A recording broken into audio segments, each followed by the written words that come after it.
শিক্ষা উপদেষ্টা আপনি এদের ডাকেন, ক্লাসে পাঠদান বাধ্য করেন এবং টিচাররা যা চায় তাই দিয়ে দেন, তা বাদে অতিরিক্ত দেন। টিচাররা যা চেয়েছে এখানে দাড়ি কমার কোনো সুযোগ নাই।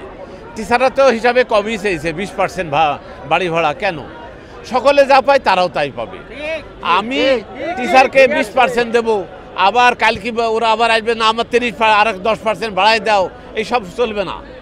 টিচার যারা হয়েছেন তাদের কিছু ত্যাগ করতে হবে, তাদের অর্থের মায়া ত্যাগ করতে হবে, তাদেরকে পাঠদানের দায়িত্ব নিয়েছেন, পাঠদান করতে হবে। শিক্ষা উপদেষ্টা আপনি এদের ডাকেন, ডাকে এরা যা চায় তাই দেন, তা বাদে অতিরিক্ত দেন এবং ক্লাসেই পাঠদান সমাপ্ত করতে হবে। কোচিংয়ে কোনো রকম সুযোগ থাকবে না, প্রাইভেটে কোনো রকম সুযোগ থাকবে না। আপনি সেই ব্যবস্থা করেন।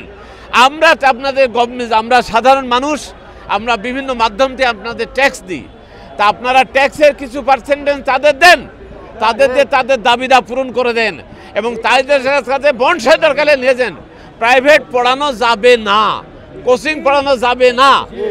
এই যে প্রাইভেট এবং কোচিংয়ে একজন অভিভাবক কত টাকা ব্যয় করে, সেই সাথে আনা নেওয়া একটা ঝামেলা, সময়ের ব্যাপার।